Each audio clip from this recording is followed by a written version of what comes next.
Perfect. Great. This is a different way to do a meeting. Okay. We are here to talk about the proposed nuclear power plant here that Eskom is looking into. There was an EIA done a few years ago, also for the nuclear one facility. That EIA was authorized for the Danafontein site, which is near Coburg, which is an existing nuclear power facility that has been operated and managed by Eskom for the last 40 years. This new EIA is looking at, in the scoping phase, we looked at the Taspins and the Buntinsklip site.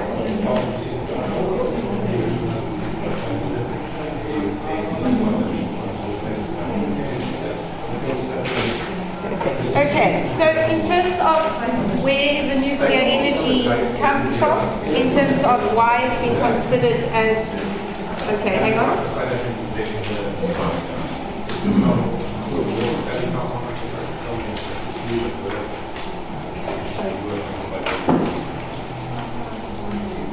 Right, so just waiting for the translators to catch up. I'm talking too fast.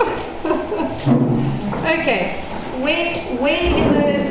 why are we looking at nuclear power?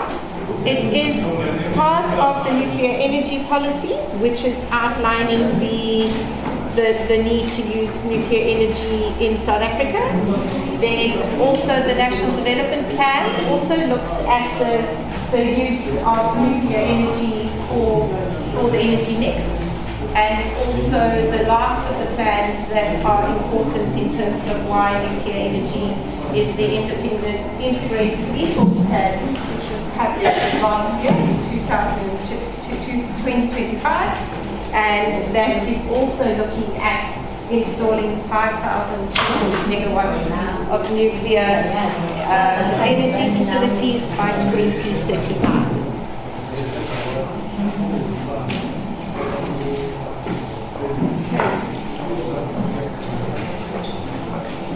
All right. In terms of the application processes that we are looking at the EIA process, which is the Environmental Authorization process under the National Environmental Management Act. We provide input into the heritage permit, which runs concurrently with our process.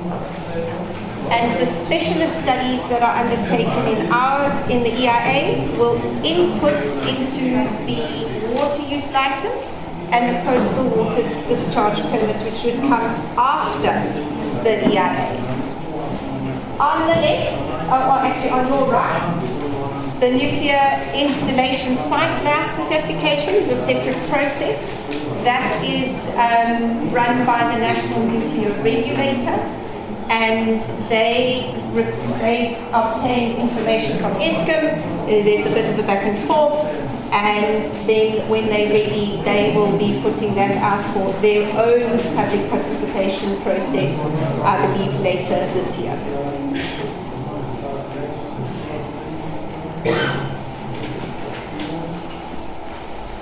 Okay.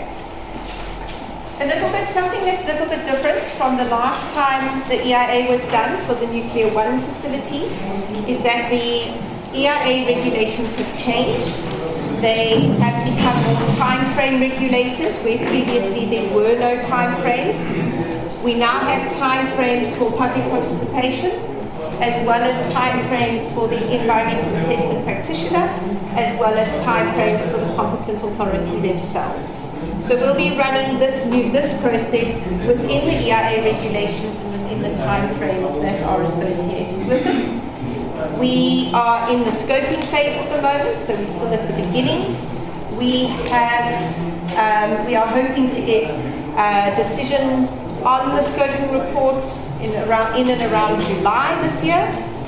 We'll then hopefully put out for public review the draft EIA report sort of September, October this year, with looking at getting a final EIA report to the department by the beginning of next year, okay, which follows the EIA timeframes. We're running quite a extensive public participation process, and this is what this meeting is about today. Before we came out to the public meetings, we had about 10,000 people registered on the database. Obviously, that database is growing day by day. Every meeting that we have, we get new people that are added, and which is great to see. We are trying to incorporate language, culture, heritage, all the different types of people in the area, focus groups, and we're trying to reach people through as many different mediums as possible. Newspaper adverts, Facebook notices, site notices, pamphlets, websites, online forms, data-free websites, which means people can download on WSP's expense and not have to pay for the download themselves. We also are running a very integrated comment and response report. Every time we get a comment, it has to go in there, and for every comment or question that we get, we have to provide a response. That comment and response report is already on its way. There's a first draft of it in the draft scoping report. There will be an updated version of it in the final scoping, and it will be updated again and again through the whole process as we go. If you do have a chance to go and have a look at the scoping report, if you go to chapter 7, it's a very detailed legal chapter, and therein outlines the listed activities that we feel that we've identified to be triggered by the project, and the triggering of these listed activities in all 3 of the listing notices out of the EIA regulations really just means that we need to do the full EIA process and not just the basic assessment, because you can do either one. So we are doing the full scoping and EIA process for this project. Okay, Stephen, can I hand over to you?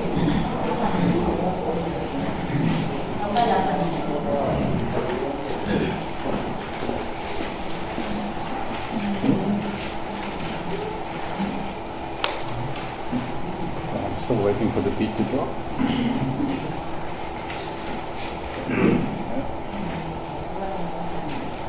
There we go.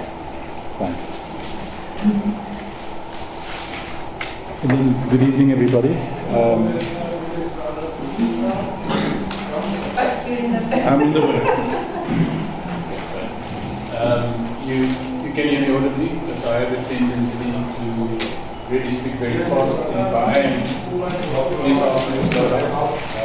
I'm just going to take you through the technical components of what the project would entail, and what the plans would look like during the operational phase that we have. We have a schematic diagram in front of us that really just outlines at a very high level what the plant would look like, and the key components that's encapsulated in there, and a little bit about the physics associated with the running of the plant. And we really start off at the subatomic level. I think I know that is. In the nuclear island. We're splitting a uranium atom, using a neutron, and that process generates 2 important characteristics. One is another neutron which goes on and interacts with another uranium atom and splits that up into, again, another neutron. And that process is what we call the chain reaction, and that happens in the nuclear fuel. It also generates heat, which is what we try and control in the reactor vessel, and that is actually the heat that is used to heat up water that's contained in what we call the primary system. And that water we cool off through a vessel that we call the steam generator. And the steam generator has 2 important functions. The first one, it cools off the water that's in contact with the fuel, and that water is returned with a pump through to the reactor and then gets reheated again. And that way we're able to sustain the reaction and safely monitor and control the nuclear fuel in the reactor building in the core. The second important part about the steam generator, it generates steam. The steam is pumped through to a turbine, which drives a turbine and spins a turbine, which is connected to an electricity generator, which generates electricity, which is what you see on the transmission lines and what comes through to our houses and electricity that we know that. The steam is also cooled off in the condenser in the secondary island, and it turns the steam generator where it gets heated up again and transformed into steam to drive that turbine, and that's the process we go through there. In the condenser, we have seawater that is used to cool the steam down and sustain that process.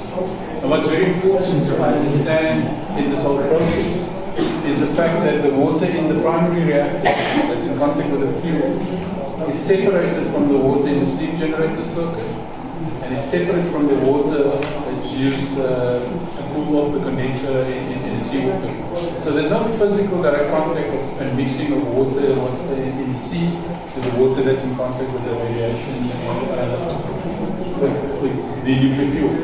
That's important to distinguish. They are separated and not physically in contact with each other, just managing the heat and the process of physics associated with that. It's managed quite closely by a control room that monitors and manages all these parameters and makes sure that we are producing electricity in a safe and efficient manner. Now, in terms of what it ends up looking, giving you a cross section, you will find, let's go on back, the nuclear components, the steam generator, reactor vessel, and the nuclear fuel is housed in what we call a containment module. It's a reinforced concrete structure, it's got a little thick, that is separate from the rest of the facility, and that protects everything inside the building. It looks like that. We call it the nuclear island, and it's really managing everything within the nuclear side of the business in a safe environment. And that's what you will see once the plant is being constructed, or will come up and stay behind while we're operating the plant in the nuclear island. Attached to the nuclear island will be the power block, and that houses the turbine that I've spoken about, and the electricity generators. The electricity generators are connected to the electricity grid, and those will be, you'll see them as the lines coming out. Okay.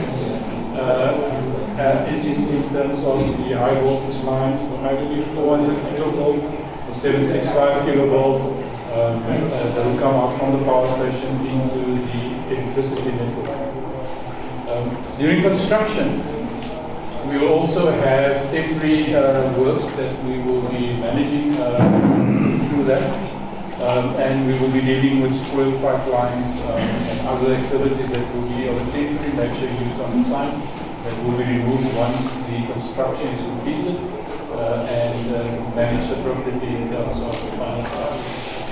What is different from what you will see on the slide to other plants that we have with Eskom is the desalination water plant that we will be bringing online. And we have a desalination plant on the plant. And the real purpose for that is to make sure we are not using fresh water supplies from the municipality or from the plant itself. So we will be desalinating seawater for the power station needs for fresh water and the like, and process water. And really, we're not going to be dependent on any municipal infrastructure in terms of the water requirements for the plant, and hence we are planning to build a desalination plant with it. You will also see on the site normal administrative buildings, that will be staff buildings, mechanical workshops, chemistry laboratories, that will be part of the infrastructure that we need to maintain the plant during the operating period. As well as waste management facilities. And here we will be managing and storing temporarily highly low intermediate waste. The waste will be shipped from the site to the licensed facility, which is currently in the Northern Cape. It's called Falkets. And that's where we will be disposing of the low intermediate waste. It will be transported from site by truck, to the Northern Cape on an established route that will be determined and secured. Now, what's important to understand when we're talking about the shipment of the low intermediate waste, before it leaves site, it will be measured. It will be monitored, and it will have documentation associated with what's inside the canisters, the drums, and the concrete drums. And those will be monitored and approved for release by our regulator in terms of the criteria that they've given us before it leaves site. And it needs to meet what we call the Balkans waste acceptance criteria that they will give us to make sure that the items and packages arrive safely in those areas. We normally, for current shipments, have police escorts just to help the trucks and to travel that, to traverse the landscape to get it to where it needs to be. It's no different from the way we're doing it currently at Kuba, as well as the mines in northern Highveld, as well as the Tangawa facility that's run by the Energy Corporation of South Africa, called NEXA, as well as your other radioactive isotopes that you find in X-ray machines and medical devices and items. They all need to be disposed of in that facility through an appropriate mechanism. What this slide is trying to do is just explain it. It's important. We have not yet decided on a specific nuclear reactor that we will use on our site. We have specified based on the policy that it will be pressurized water reactor. There are various vendors that are able to supply this type of reactor to the country. We have not yet selected one, but what we have done in terms of this process is define an internationally accepted practice, what we call a plant parameter envelope. What this envelope is, it provides upper and lower bounds in an envelope criteria of what will be acceptable from Eskom for a plant design to be. So we will provide an upper and a lower bound to say your design must meet these criteria. It's got to operate within this lower temperature and this higher temperature. It's got to withstand these type of winds and light. And if your design meets those criteria and fits into that envelope, we would meet our requirements around that. We will still go through the actual reactor design selection process once we enter into the production process and finalize the type of reactor that needs that.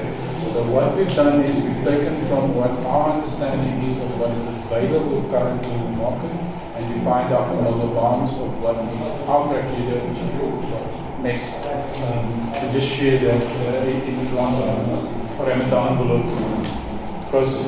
It's technology neutral and it does not eliminate any current capable supplier providing a specific reactor to meet our requirements.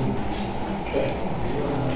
And what we're looking at in terms of nuclear safety, when we do specify our requirements, I'll now just put down the 6 important safety features that we look for in Eskom when we operate the plant and what we would expect from the fuel vendor to provide us.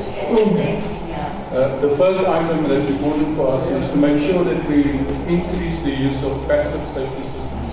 And really, these are systems where you are less reliant on the use of electricity or human action for a very small amount of time.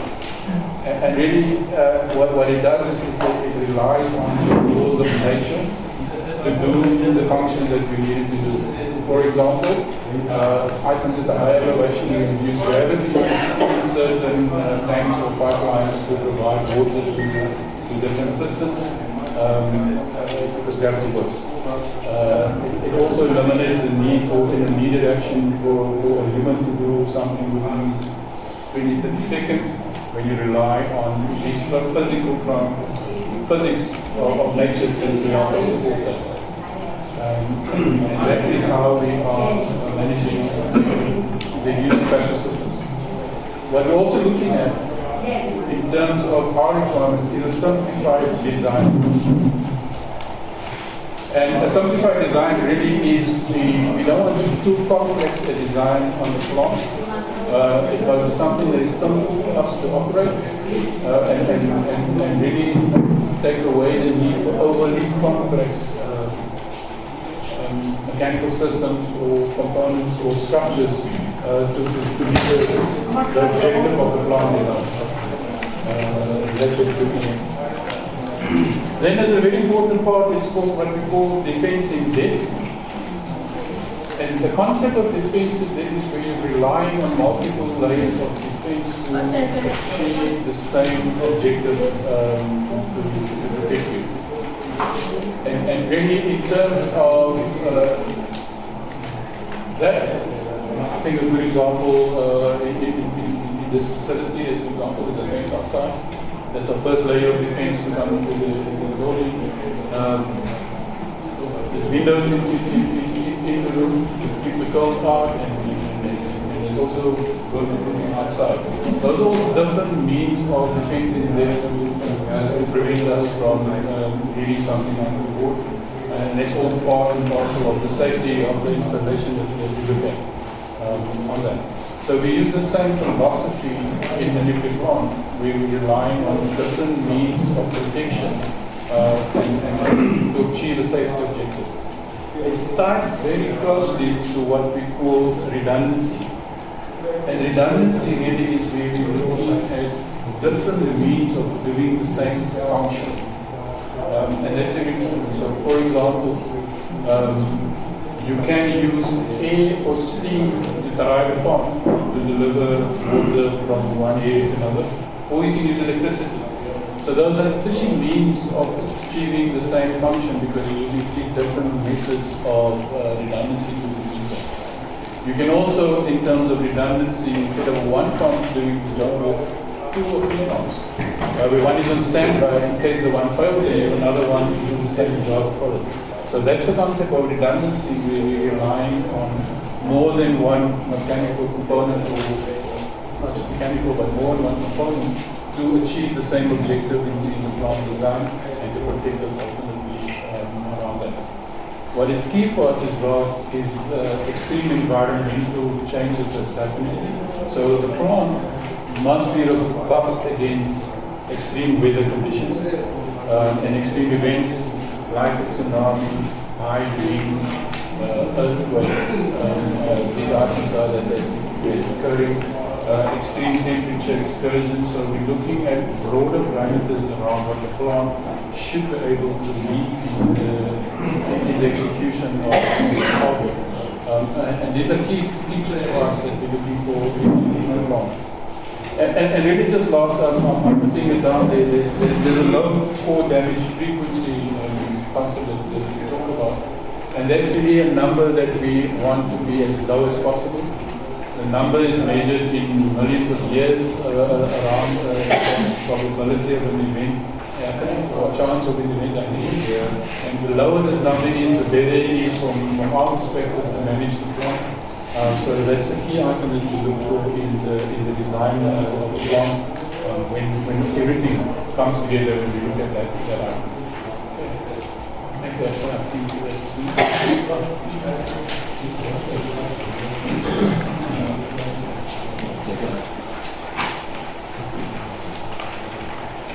I'm still waiting for the beat though. Right, I just want to double check with our translators that everything is still good. Everything's good? Okay. Sort myself out. Can everyone hear me? We all good? Right. Okay. We just over halfway, we're almost done. Okay, so as part of the EIA, we need to look at alternatives. We need to look at alternatives that are feasible, reasonable, and viable. So in our particular scoping report, we have looked at site alternatives, so butt-up spin replacement, We have looked at energy generation alternatives. We put in a very detailed discussion on the pros and cons of the various different types or ways, should I say, to generate electricity, including coal, gas, solar, wind, nuclear, hydro, so that people can have a look at what that's all about. We've also included design alternatives. We've discussed alternatives such as layout, footprint of the facility, cooling alternatives, water intake and discharge options, dredging, excavation and spoil disposal, freshwater supply, brine disposal alternatives. So those are all described, and we also have described the no-go, where it is at the moment. Obviously the no-go alternative will be discussed in much more detail in the EIA phase. But these are the ones that we've considered in the scoping phase, and if you have a look at the last chapter of the scoping report, we'll get to that slide later. We outline which of these alternatives we're proposing to take through to EIA. Just two quick slides to show you where the two sites are. This is Bantam's Cliff, which is just down the coast from Pearly Beach and Ponce Bay. And then you've got, I think you all know where Button Tasman is, between Oyster Bay, Cape St. Martin's, and you can see where we are this evening. In terms of specialists, we have about 28 different specialists involved in the project, covering all aspects of the environment, both biophysical, physical, social, and also sort of fringe specialists like your infrastructure, noise and waste and climate change, long-term impacts, etc. So there's a lot of input. All the specialists were asked to identify impacts for both Tasman and Bantam's Cliff in the space, and also to provide us with their preferred in terms of their particular aspect. The specialists also, or those that could, in terms of specifically biophysical and social, we did put together some sensitivity maps, which are also outlined in the report. The sensitivity maps will be used more for seeing where would be the areas that would need to be avoided on the sites. This is the one for Bantam's Cliff, and this is the one for Tasman. Just as an example, this hashed area along the coast is where the sensitive areas for the heritage would be. We are aware that yes, it does run up and down the coast as well. The red areas are critical biodiversity areas, and the white area here is the protected area or the nature reserve just next to it. So the specialists have looked at potential impacts so far. Oh, am I talking too slow? Fast. Sorry, I'll wait for them to catch up. I'll wait for the thumbs up before I carry on. Okay, course is sorted. Just waiting for the Afrikaans. Afrikaans is good. Okay, so we'll move on to the impacts. So we have, the specialists have identified potential impacts. Oh, we're waiting for Afrikaans. Okay, we're good. We have identified potential impacts, as I've said. They have looked at impacts both before and after mitigation. Obviously, these are not the final impacts. This is the provisional impacts that have been identified with the information at hand currently. These impacts and mitigations will be reviewed and updated as the specialists do their more detailed studies, and they will be the final impacts mitigation measures will be included in the next phase report, which is the draft EIA report. The specialists, as I said, were asked to give their preferred sites between Bantam's Cliff and Tasman. And just as a final sort of summary, the 4 of the studies picked Bantam's Cliff as preferred. 2 of the studies did pick Bantam's Cliff, but did say that Tasman was also suitable. 8 of the studies picked Tasman as preferred, and 11 of the studies said that they were neutral on whichever side was picked. They could be on either. We did have a look at other issues in terms of which sites we could then pick as preferred.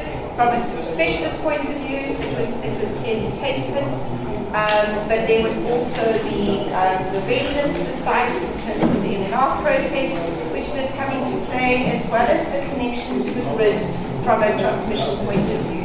And at this stage, from the NTCSA, it's the National Transmission Company of South Africa, it is easier and they're more closer to identifying routes to connect to the grid and on the Tasteful side than the Buttonsville site. So that, from a technical point of view, we made Tasteful again a preferred site. So we have identified Tasteful as a preferred site, and that's our recommendation, together with the various design alternatives that need to be assessed in the EIA and the no-go alternative. This will be obviously finalized in the final scoping report and submitted to the department. The department do have the last say in terms of what does go through to EIA. They may agree with us and say Tasteful, they agree Tasteful should be done. They may come back to us and say, sorry, you need to do both sites in the EIA. So we need to leave it in their hands once we've submitted the final report, and we will be notifying all the data registered INMPs once the final report is submitted, and also once the decision has been made in terms of what needs to be done in the EIA phase from the department's side. And I think, just to emphasize once more, we are still in the scoping phase, we are still collecting comments, we are still collecting questions. Whenever we receive a technical question, we send it to the relevant specialists so they can ensure that they take it into consideration and provide us with a response. You can contact us in various ways. The QR code here is also in your presentations that you have. That will take you to a comment and response report that's online, that you can register and provide us with comments. You can also use our email address. You can also give us a call. So there's different ways that you can get hold of us to send us your comments through going forward. And I'm going to now, I think we're going to hand back to Tony in terms of the facilitator to move into the question and answer section. And I think here is where we will then need to connect in the headsets. And we'll first go through the guidelines before we do that.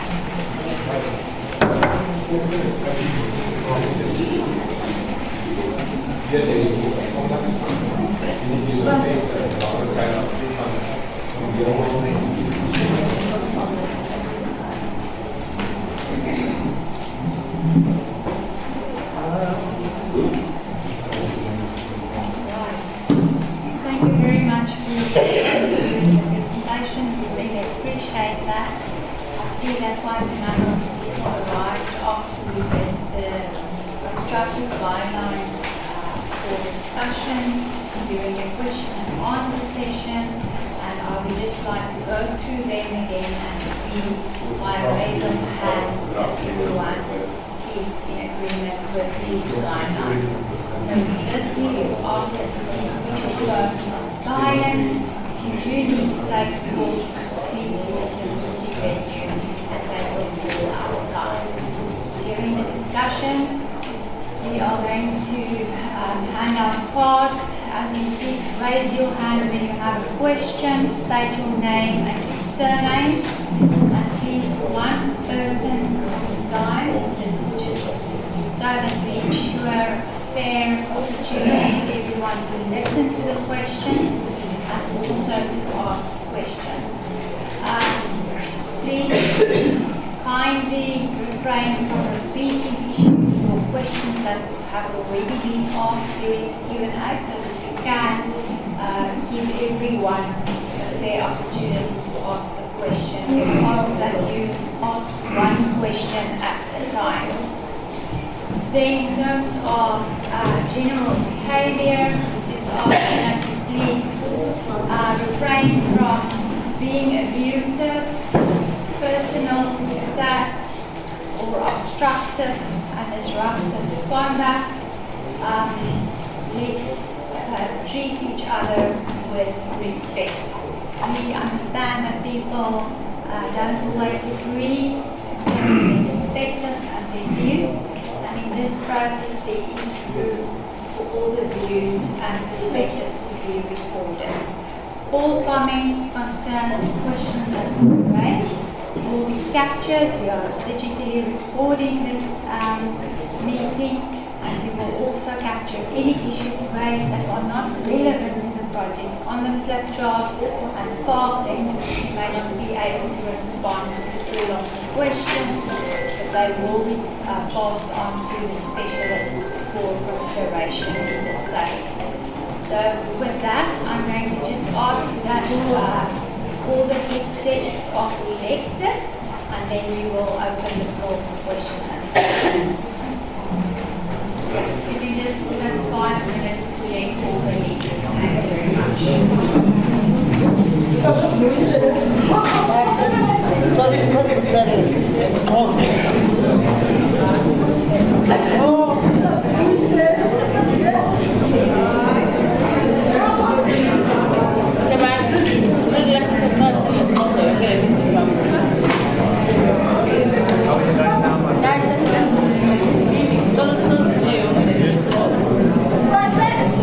Count as many headsets as possible. Kalau aku buka lah English. Dah kalau bagus dia but it's fine to Q&A right? Translation.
you. So you are welcome to raise your questions in the language of choice, and we will translate. Okay, so I see there's a hand. Like Steve is just going to help us to hand out the cards. I will pull out the number and then we'll ask the question. We'll translate if necessary and then we'll respond and also translate the response. There's one headset that we are missing. Does anyone have the headset? Can I just see?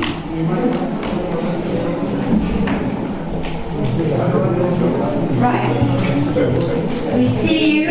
We are going to take 6 questions and then we're going to respond and then we'll take the next 6 questions. Could I just see by a show of hands if the guidelines for constructive discussion is agreeable with everyone? It is accepted. I will need to see hands, please.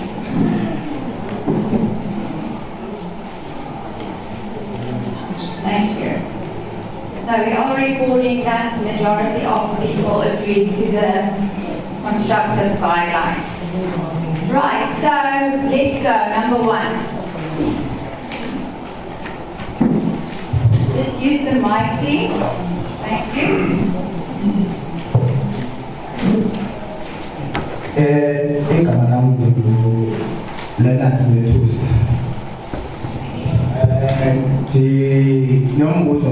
About the guideline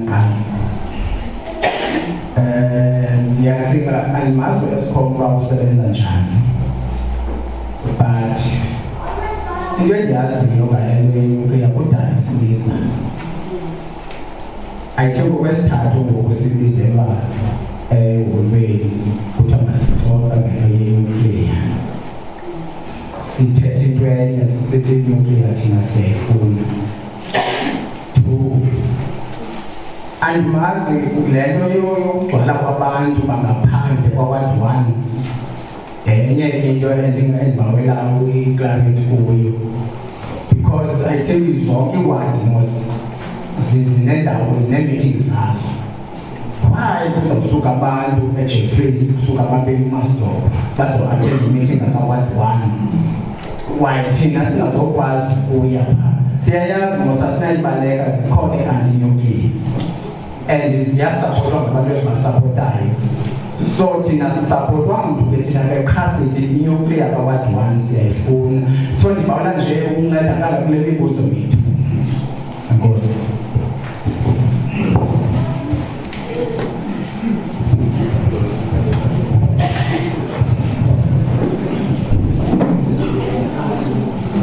Esakusiwe ulanadi nolufelika nemibuzo emibili. Okokuqala, i-guidelines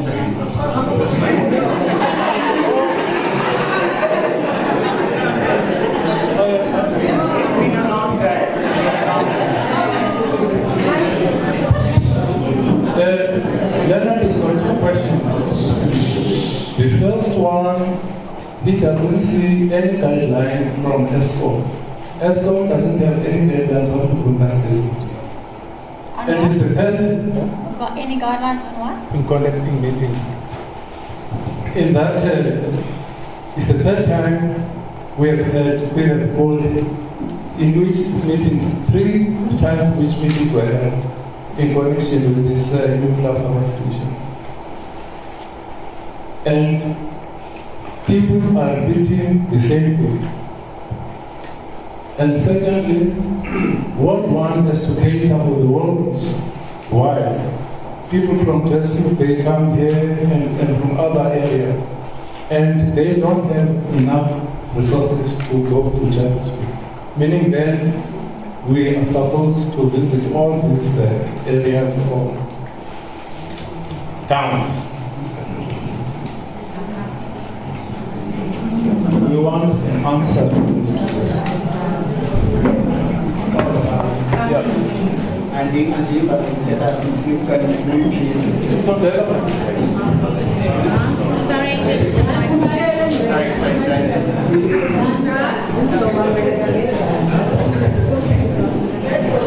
Umbuzo wami tata uthi kutheni kuzawusuka abantu because the meeting was ngithe izaka what one. Kutheni ke ngoku kuzawusuka abantu from eJeffries kusuka abantu eUmaster because into endiyaziyo naseJeffries sabakhona meeting enje. Why bengayilithi kule kweziwandini zabo? Why people from other areas like Jeffreys Bay and other areas or Humansdorp all come here knowing that we are going to visit their areas?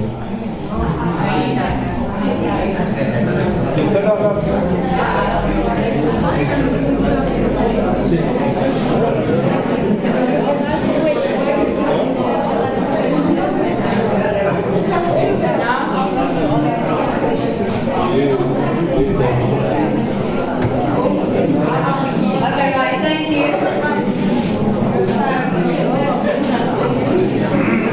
Can I ask actually to respond? So I'm not sure what the first question, I'm not 100% sure what the first one. Can I ask you to please keep quiet?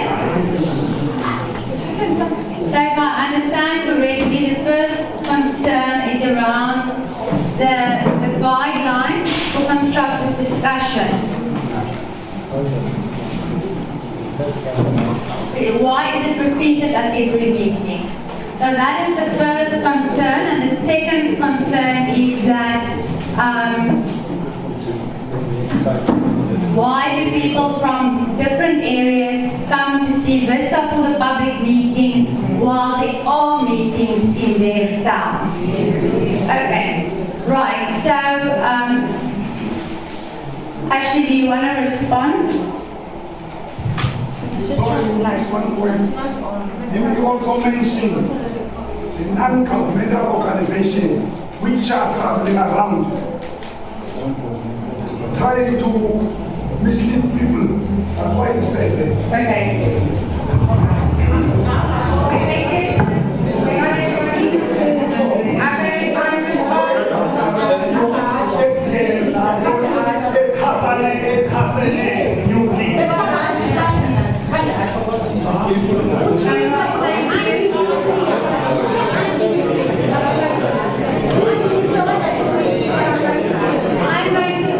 I'm going to ask that we respond to this.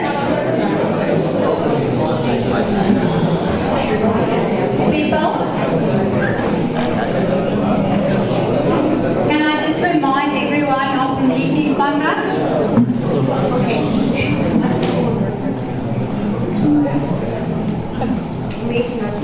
Softer. Right. Thank you. Ashley is going to respond. These are all valid concerns that are raised. These issues will be captured in our comment and response report. But we have to bear in mind that this is a public meeting that was widely advertised.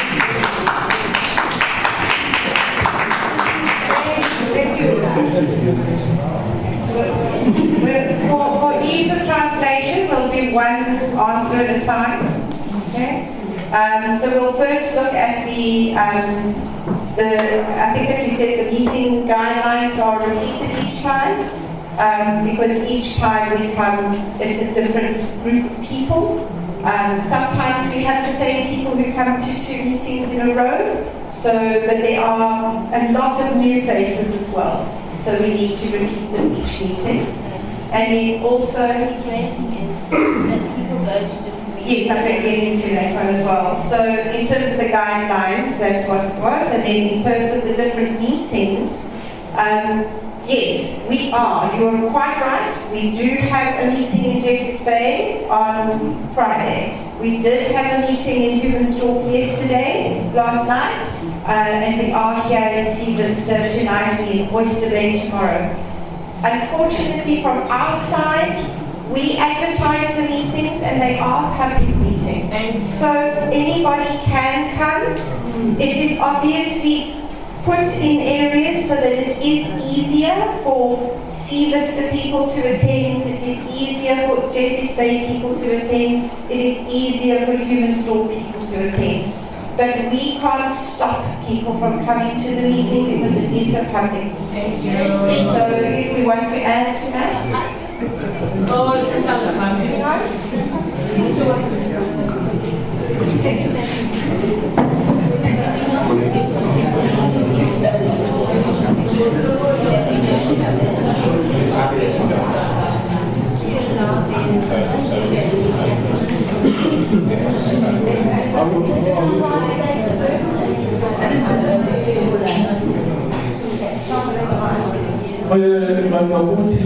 Kuthiwa yi-public meeting wonke umuntu unemvume yokuba unqanqane omnye makeze omnye amangisi.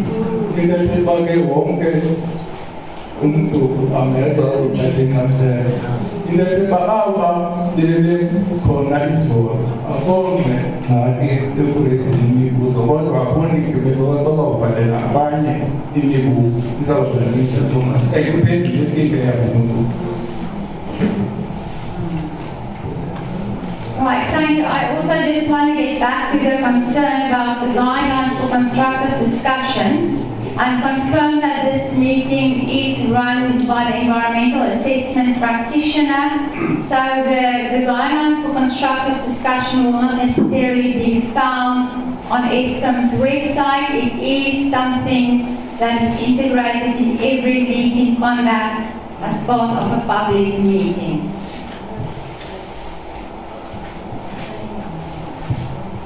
Basinivile oluphango okanye uzama ufumana le information ayinakwenziwa ngeScom nathi sikhona ukubanika uncedo nokuncedisa nani uba nive kakuhle. Right, thank you. Number 2. Is got the number 2 card?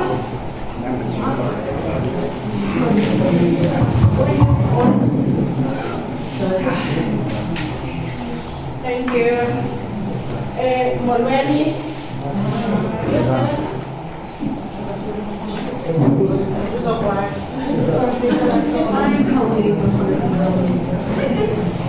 Let's take a look at the time.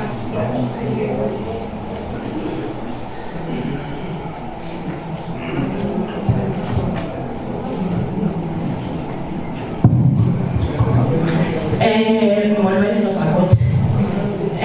Igama lam nguSonia Scratch. Andiyazi ke i-translator yethu ingandikwazi utranslate isiXhosa. Bethakala apha kwi-English. Kodwa ke ndizawuthetha isiXhosa ke ngoba ndiyethemba nokuba uzayitranslate uhlobo endithetha ngayo. Ke wasimhlala phambili. Mna ndinombuzo. Ndinabo ubu-consent endinabo kwinto yokuba kusithiwa one person per person. Uyabo ube uqomba una-2 or 3 bathe akukho nto. Ndizabuza nombuzo umnye okwangoku mhlawumbi ndiphinde ndifumane itshansi. Ndiva kuthethwa ngentoba ngamanzi azawuthathwa elwandle sibe sinengxaki ke ngoku nendawo yokubana kuthathwe amanzi elwandle kuba singabantu bakwantu sinezinto zethu esizenzayo phaa emanzini. Singabantu bakwantu iinkonzo zethu zihamba zihambe zinondwendwela phaa elwandle. Singabantu sinofishamene sinabo abaphangelayo phaa elwandle. Isenokwenzeka le ndawo uzawutsalwa kuyo amanzi yile ndawo abafishamene basebenza kuyo ukuze bafumane ikhantsi bakwazi ukondla iifemeli zabo. So ke ngoku xa kuzawuthathwa namanzi phaa elwandle iza kwenza manakolo milowo akuzophrayivethayizwa laa ndawo kuthiwe it's a private property. Thina besikade siyisebenzisa for uyongxengxeza kwizihlwele zethu, besikade siyisebenzisa xa siyothandaza kuyo. Oofishamene bekade beyisebenzisa because bazawuphelelwa yimisebenzi kaloku xa iintlanzi zingasekho kulaa ndawo ibe iyi-private property. So ndiyabawela uyazi ukuba ihamba imiphi lo mtsalo wamanzi elwandle. Sizi-community sizawufumana ntoni thina kulaa manzi kuba sinengxaki yewatershed. Ngenxa njengoku siwasebenzisa amanzi ayasigulisa. Ihamba ithini lento leyo mhlawumbi ngaphambili Nkosi.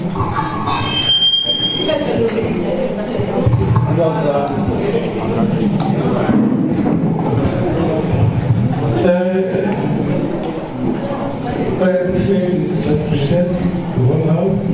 Now these are some questions. Two concerns is mentioned about the culture, our black culture, and our beliefs. And is those issues not going to be affected when we start building the power station or nuclear plant? And there are also fishermen whose work is not going to be affected where this,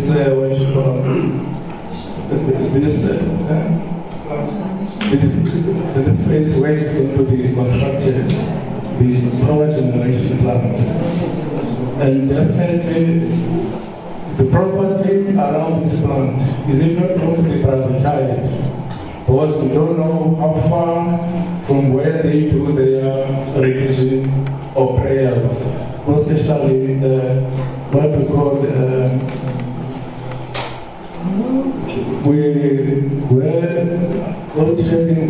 we are experiencing at the very moment water shedding, where there's lack of water, and the water we're going to take from the sea, is it not going to affect the whole community? Last week, what you said, they are praying.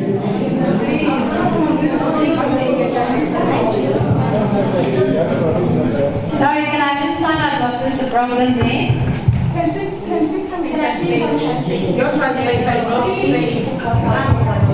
You're concerned about the translation.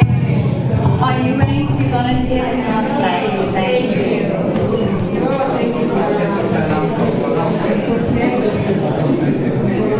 Good evening, everyone.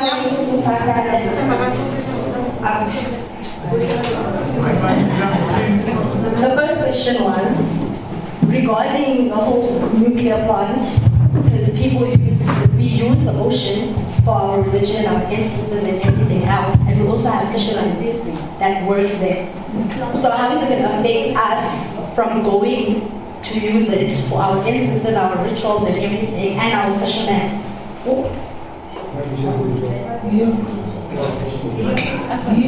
Yeah. The water concern is we're already experiencing water shedding already, and we're already having water like dirty. So how is it going to affect it even more? I think that would be is the land that they're going to take water from, not going to be privatized, won't be able to do our Yes. So the other main question was the land that is the water area that is going to be used to take the water and use it in the nuclear plant, not going to be privatized. Thank you. Thank you. Did you get that? Just remind me as I go. So I want to repeat everything again. Okay. So the first was obviously the fishing, the affecting the fisheries. So that probably we've had actually meetings so far, and also a couple of other meetings we've had previously. So we're well aware of the potential impact on the fishes. We have given that concern to our economic specialists, we've given it to our social specialists, we've also given it to the marine ecologists. So they are going to be looking into that. That's one of the questions that we won't be able to give you a definite answer on the exact impact at the moment, but it will be available. We will have that answer for you later in the year. Okay, so it's a concern that we've taken down. Okay, so that's the one. The heritage side, we are aware of the heritage nature of the area. The heritage and the social specialists are looking at that. And I know that there are discussions with the various First Nations, we've had some discussions with the First Nations councils, and there are sort of recommendations that there are going to be agreements and discussions going ahead in terms of access. So that will happen at a later stage, but the impact for that is being looked at by both social and heritage specialists as well. And as I said, we have had some discussions with the First Nations councils as well. We need to have some more, obviously. It's not just one sort, but we have had a couple. So those are that, and then was there a third? Job application. The jobs coming in. So basically there will be for the fishermen. So as I said, the fishers we've looked at, and then also in terms of just general job creation for the project. there obviously will be job creation for the project as a whole. One of the interesting impacts that we've noted during this particular phase of meetings is the interaction of potential conflict between the fishers and new people that come into the area. So that we've taken in, and the social specialists will be looking at that. But there will be job creation, local job creation.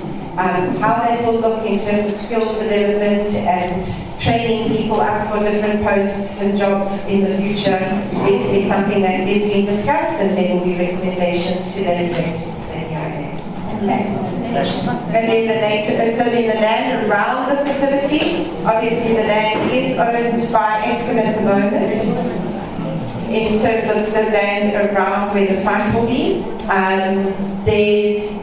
the moment the recommendations are that whatever is not developed, because it's quite a big area versus what they're going to develop, would be made into a nature reserve, similar to what they've done in Kuberg, where there's a nature reserve people can visit, and it would be essentially preserved and conserved around the site. So that is one of the recommendations, that they do something similar to what is currently at Kuberg. If anyone wants to add anything to that, okay. Thank you. What's the translation? What's the translation?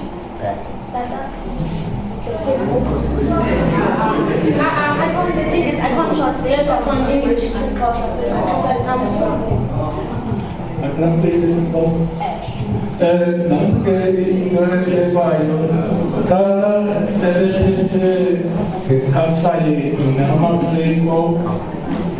ukuba ingaba inzuzo zenza ngokufanelekileyo kuba ngabanye ngabathanda kwakhelwane. Okwesibili, laa ndawo kuzawukwakhiwa kuyo ayizoprivatayizwa uprivatayizwa ke u-Eskom akazuthi indawo yam nje akho mntu kunemvume yokuthi khangene kwelaa cala. Sendelwa ke kubo naloo nto ke edlaphumisa nababambisi beentambo nabo kukho ingxaki ngakuyo kuba amanzi aphuma kulaa msitho wenyuka azohamba kuthaphazele ubomi intlanzi, iifemeli azoafekteka na umsebenzi njalo njalo. Sorry, I just want to ask that we please agree to be quiet while we have a speaker at the front. I see there are hands up. We are following the card system. The lady with her hand up, you have a suggestion. It's a clarity question on what's going on. Okay, I will get to you, sir. I will get to those who have their hands. It's a point of order. A point of order. Thank you. Can we please be protected in this program? Because these ladies say the beggars are helping us. And they are giving final comments to say you don't care. Most of the black people that are here are not supposed to be here. You can see it's almost white people. And now if someone else hears that, we will portray as people who don't lie or people who are racist. Please let me be protected. Right, so we have at the beginning asked people to please be respectful and to give everyone a fair opportunity to comment. This is a public meeting and everyone, the majority of people have agreed not to be disruptive. I am going to ask people to leave the meeting if the disturbance continues, so that we can give those who have come to tonight's meeting can have an opportunity to ask their questions. Can we have agreement on that, please? Yes. Thank you.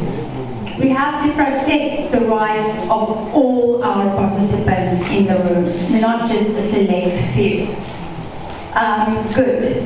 So you have a follow-up question to clarify. So I'm going to just ask number 3 if that is okay, if we can allow that lady. Can we allow her to ask a follow-up question? No, she must wait her turn. We will get to you, ma'am. Thank you.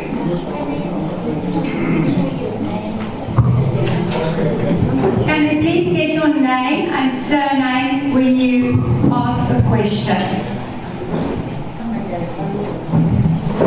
Good evening to everyone. My name is Linda, coming from Eastern Cape Combined Environmental Forum, my question or my concern is, firstly, let me say thank you, Madam Chair, by outlining that this is a public meeting. As a resident of South Africa, I have a right to be here. Yes. Because the nuclear power plant is going to serve us all. Yes. That's why I am here. Then, my concern is, how will this power plant impact the local tourism and sustain industries? Because people may not want to swim next to this ugly power station you are thinking of. And then, nuclear energy is a bad idea. It is not safe because it's got radiation, and it is very expensive, and it will take decades to be built, and it will chow to whose pocket, it will eat to whose pocket, because we know that South Africa does not have money, and also we know that our government is incompetent. So, also, we are talking about desalination. I'm worried when you are speaking about desalination and you are speaking about salt. I'm not sure, I was lost. When you are speaking about desalination, you are speaking about salt, you're taking salt to where? I'm not sure whether you're taking salt to Stirraport or you are taking salt to the sea. But to my little understanding, when you are taking salt, you take water and then you take salt. So to my little understanding, I think you put that water inside the sea. So it will be more saturated the sea. And then our fishes, our choker, maybe would die because of too much salt in the sea. So to me, this power plant, this anti-power plant is not an answer. Renewable energy, I said, is the answer to South Africa. I thank you.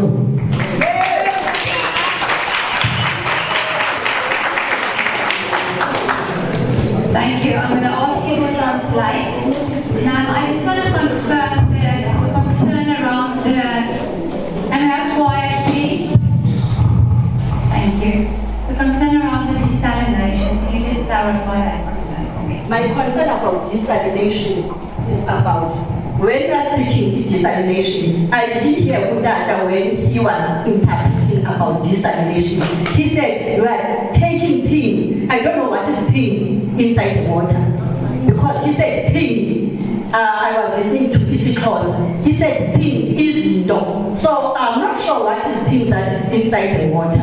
Because I think inside the water there is upper life, it's life and not things. And then speaking about the salts that will take salts into the water. So I'm not sure what is the salt, where is the salt going to, maybe going to Stirraport or putting again back to the sea. But according to my legal understanding, when I'm taking salt, when I was dividing salt and water, and then put again more salt in the little water, it will be more salty water. So I'm thinking of, as I'm sure, what is going to happen to those things was speaking about. Thank you.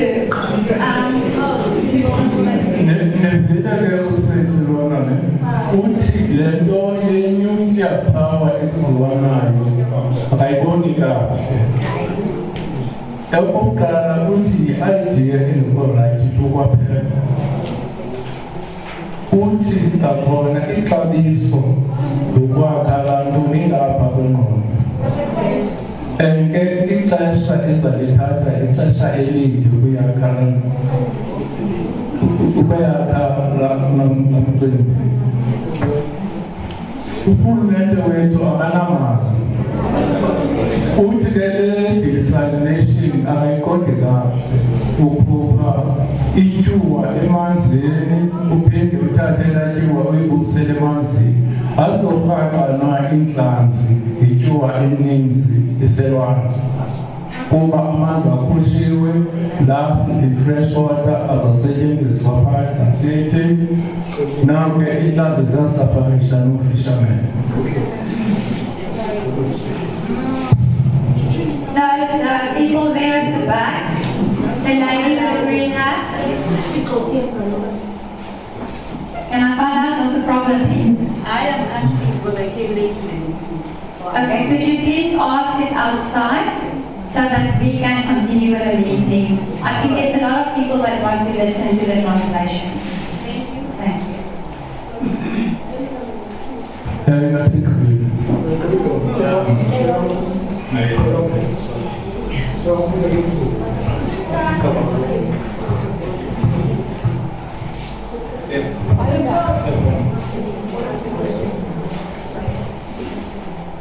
Okay, thank you, man. Thank you very much for your questions. And I think they very valid questions. I think that also do reflect a lot of similar concerns that we've had today.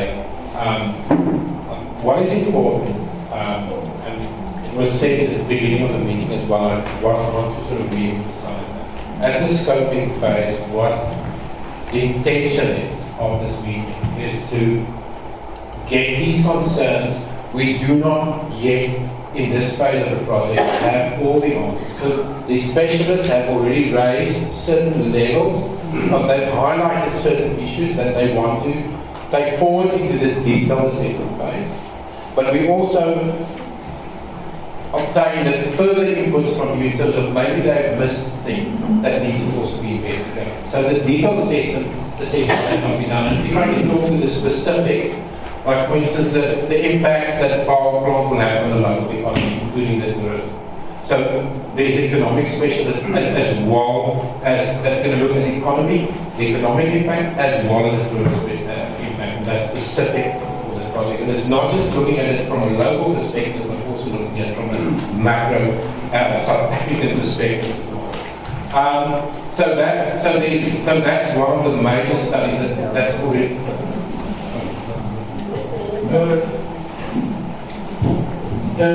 Uyabulela ukatama ngemibuzo yakho. Uthi le mibuzo ayiqali ngakwesezindawo sesizwela kuzo okanye kuqashwe kuzo iphakanyisiwe le mibuzo. Iphakanyisiwe nje ayizolala kumbe into ezakwenzeka kube ingaphephe abantu abanolwazi kuyo yonke le nto. Ayindabuka bakhona abantu abaspecialize lini abaspecialize umoya esiwuphefumulayo abaspecialize kuyo yonke into enothi ike-affecte ngenxa yesi sakhiwo. Then further tying in with that, similarly the fishing, the chopper industry and the fishing, the impact of fishing and the chopper industry. Again, at this stage, there are activities that would affect the marine environment. The extent and the significance of that is again going to be assessed. So the specialists are evaluating, will be evaluating for, and they've already collected a lot of baseline information. They're understanding what is the current state and preliminary assessments, models that are further going to be refined going forward to the next phase, the detailed outreach phase, where you again will have the opportunity to then assess what the findings are and to then also to raise additional issues as to whether you think they are adequate or Uthi-ke zikhona izululwazi esizawusebenza nazo zonke ezi zinto nizibekayo. Uthi akuthiwa ezinto azokwenzeka eziziphethayo okanye ezihluphayo. Uthi kodwa ke izululwazi zizawuhlangana konke ukwenza zibone uba kungenziwa njani ukuzama ukulungisa nemicimbi ibekayo. Desalination plant is part of the proposed project, which means that fresh water will be obtained through desalination. Now, desalination is quite a common, and it's used in many countries, like the UAE, for instance, all of the fresh water is obtained through desalination. I'm not saying that that makes this acceptable, or again, in terms of the brine material, the salt, the concentrated level of the brine, there's no additional chemicals that are going to be returned, but the brine is going to be returned back to concentrated, more concentrated form of salt that was originally used in order to obtain the fresh water. So the specialists, there are several options that they're looking at in terms of how it will be disposed of. Again, this would be reflected in detail within the plan.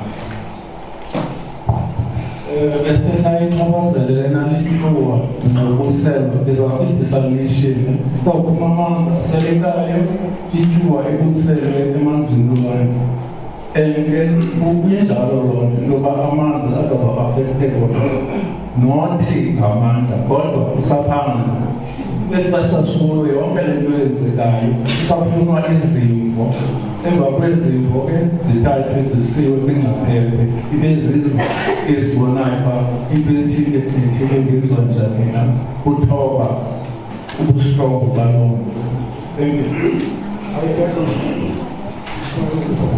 Thank you. Can I just get the general sense of if everyone understands the also translations? Yes? You're fine. Thank you very much. Can we go to number 4?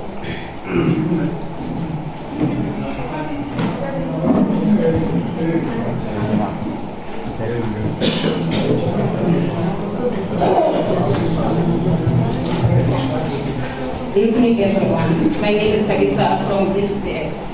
My concern is the transportation of the nuclear waste. Are you guys going to use a separate road, or going to use the road that others are using? Because just by the bulk of that nuclear waste, it can harm a lot of people. Did you consider that?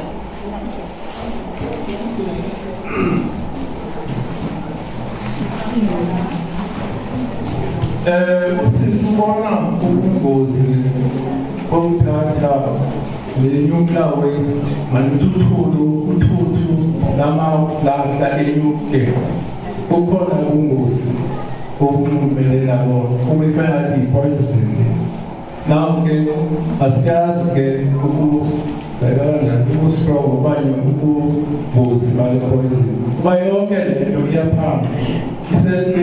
Isezandla zengcaphephe asikwazi ukuzigqiba thina zonke ezi-comments okanye izinto endizithethayo zizawubhalwa phantsi zishicilelwe zithunyelwe kwingcaphephe ibe zizo ezona indlela ekunofundiswa khona okanye indlela isihlobo ekubuza ngayo eluntwini ne-transportation njalo njalo. Thank you. I hear that there's quite a lot of noise and talking. Is it in order for us to continue with the translations of each question that's asked in English? Can we continue? Okay, I just want to, this meeting was set until 8 o'clock, so can we just get an indication if it's all right for us to continue? Thank you. Can you respond to the Vice President? Salika, I think actually the whole, it's a risk associated with the transportation of the waste, but I think your first description on it and the voluntary waste and how it gets jacked and monitored, I think it's a good response on this, yeah.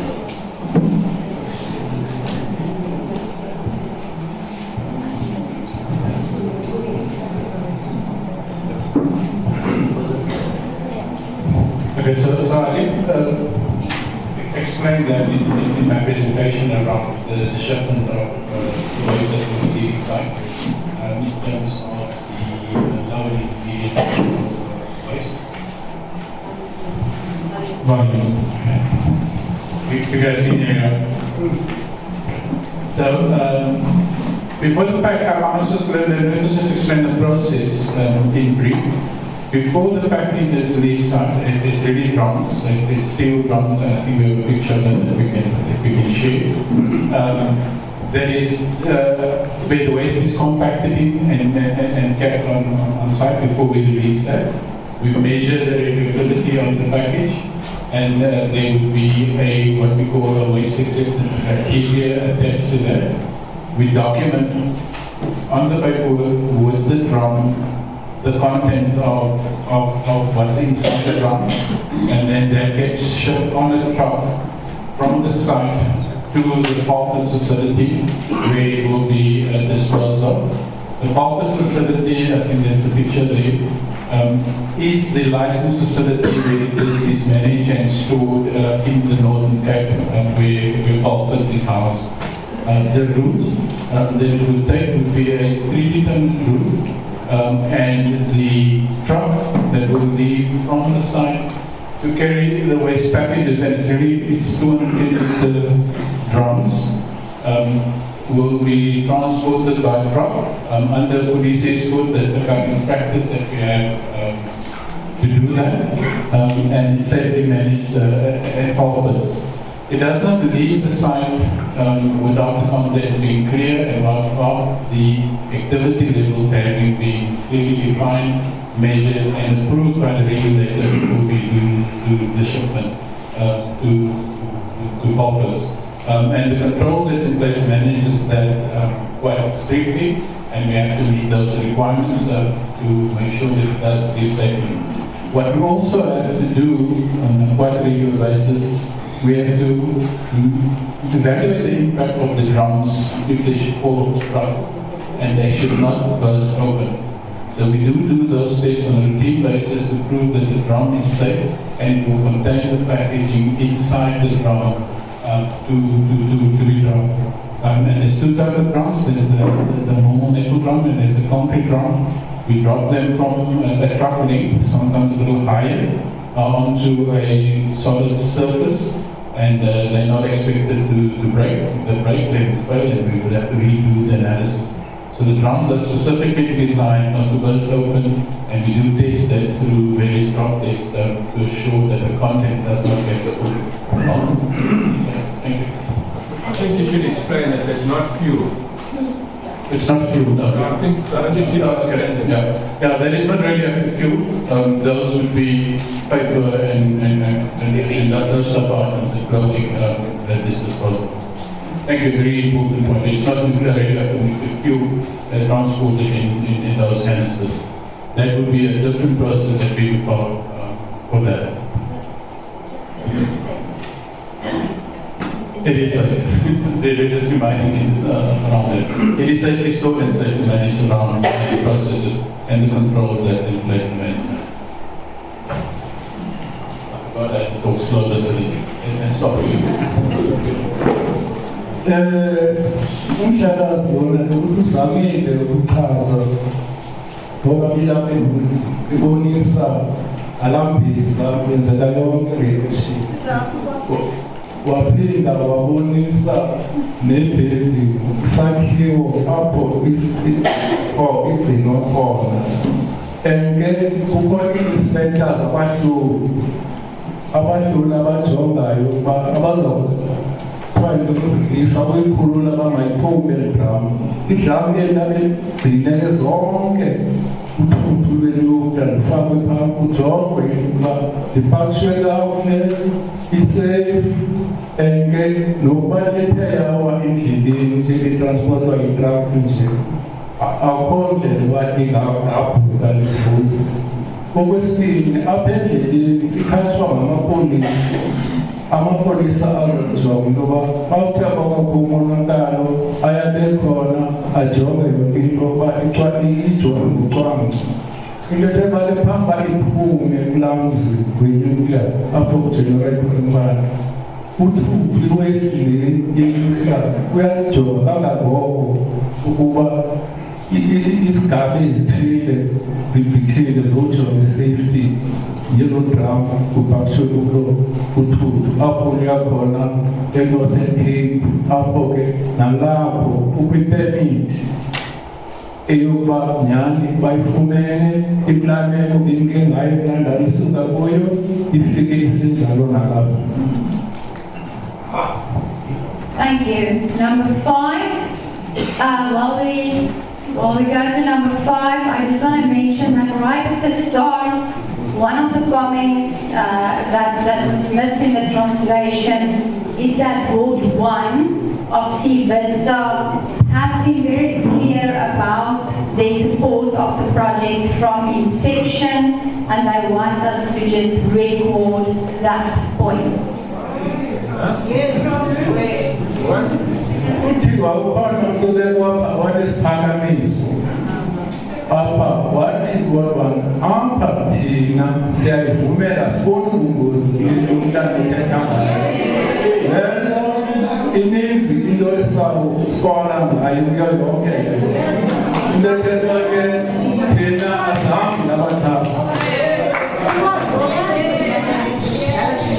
Thank you.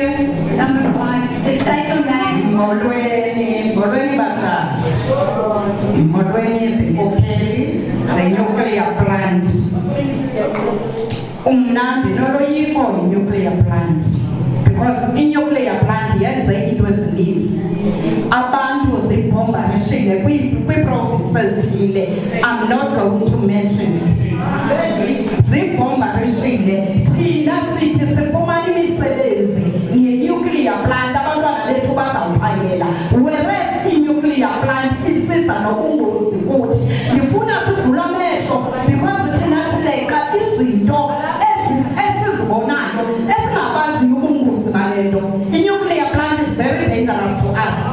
I can say that because ebangela banditsho sibonile kwi-provinces lethu siyenze ingozi.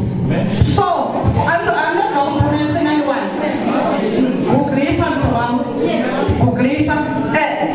I'm not going to argue for anything here, but I'm going to talk about the nuclear plants.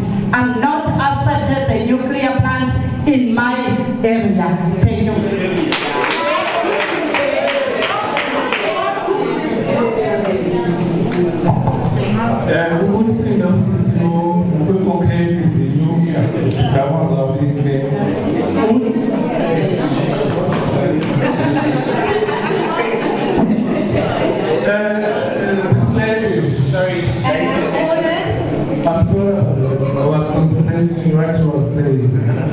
But anyway, what she's saying is got a big fear about the introduction of this nuclear plant in their area.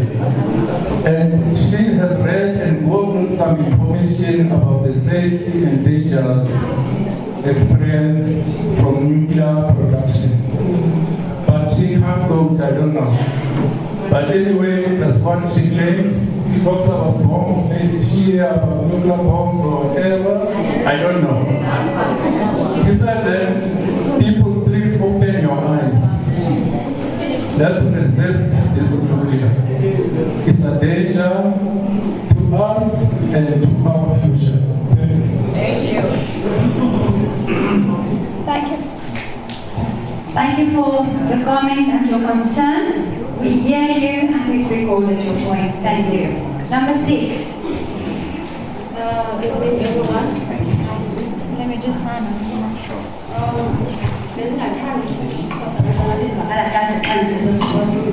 But anyway, a few concerns.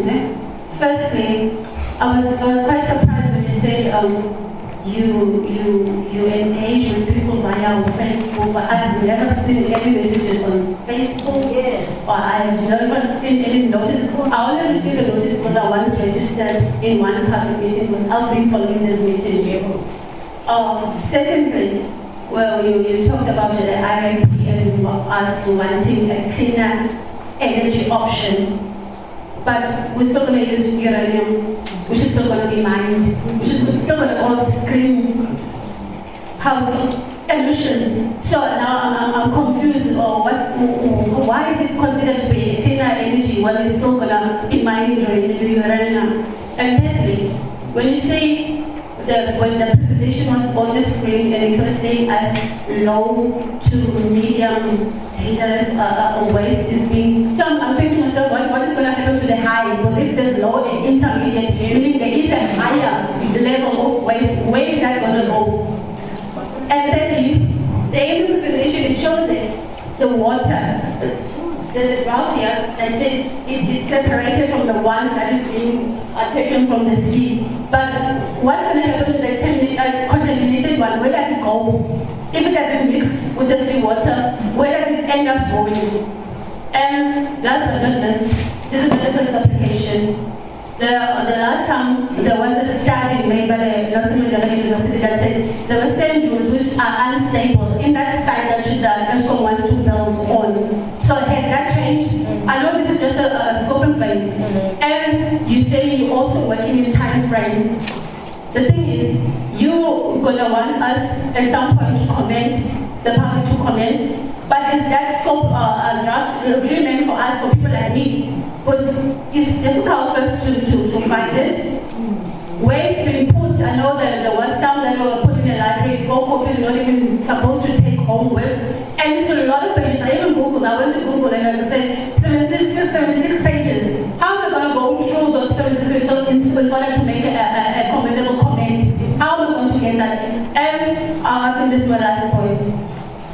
People, we are being sold dreams. But what I want to know is, there's a lot of potential for jobs, but how many of us are really qualified for those jobs? Like one, but this is not coming from a point of privilege. I'm an unemployed graduate myself. This is just a dream. It's a beautiful dream.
I see the phones are up, videos are taken. Good evening, everyone. This, what is happening now, is the concern we had when we said all the meetings, as much as they are public, as much as you advertise them publicly, but we thought people of each and every community gets a chance to attend a meeting in their community and ask questions in their community. From the 6 you have selected here tonight, only one person from what one spoke. Only one. We were running away from being undermined, because now we are undermined. When a person is going to stand up and say, there are no people in Ward 1 who have the skills to work at the nuclear plant, when they don't even know the people from Ward 1, we are being undermined. This meeting was supposed to end at 8, and if it's ending at 8, it means only one person from Ward 1 has stood up and spoke. All the people that have spoken here are people who are going to have meetings in their communities and raise the same concerns, are people who already have had their meetings in their communities to raise the same concerns. And for a person to say that the beaches will be privatized, that's another clarity that I needed to talk about. The beaches will be privatized and we won't be able to do our cultural things. I'm a Salomon. Yes. I'm standing here, Mr. Ngoma. You go to the beach down there. Nuclear has not yet arrived. You go to the beach down there. You have your candles to pray. You have your map to passion. Yes. Yes. And there's a security car that comes to say, we have fires here. You're going to burn down this place. Turn that off. What's going to burn in the sand? What's going to burn in the sand? We have beaches in Jeffreys Bay where you take people as a sangoma to go and cleanse. And you have to duck and dive because securities are going up and down the beaches trying to stop you. They are already privatized. They won't start when we have nuclear. They are already privatized. We are not able to do our cultural things there. That's the honest truth of it. And I tell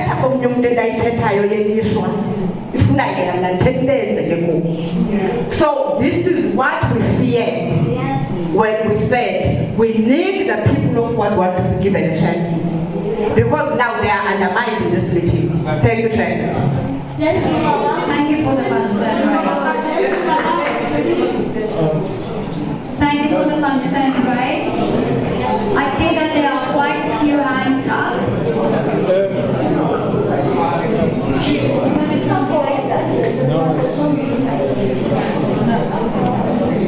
Right. Sorry. I may ask for my Yeah. Can we have order, please? I am going to ask people from Ward 1 to raise their hands now. We'll take 6 questions following the card system just to make it a little bit easier. So, yeah.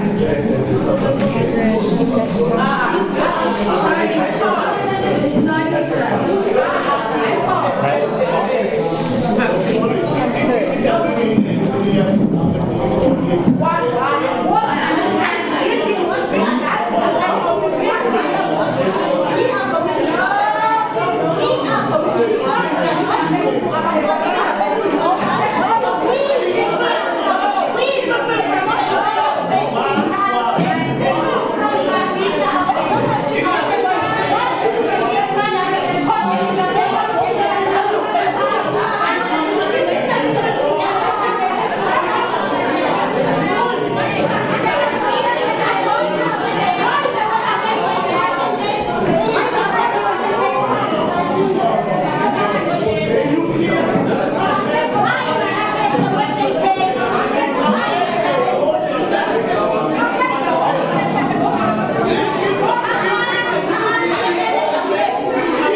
There are still people who would like to participate in this evening's meeting, and we want to give them the opportunity.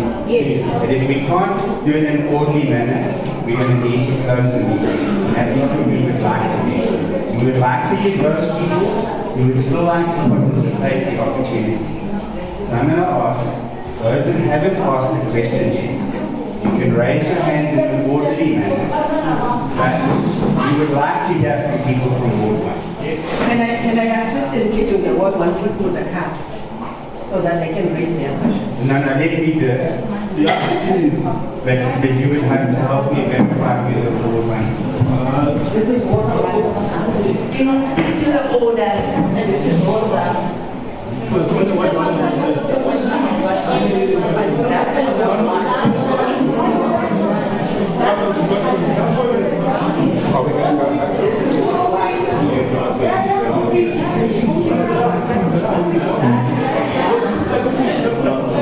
This is public participation. It's not supposed to be taking time from the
Everyone, we are closing this meeting.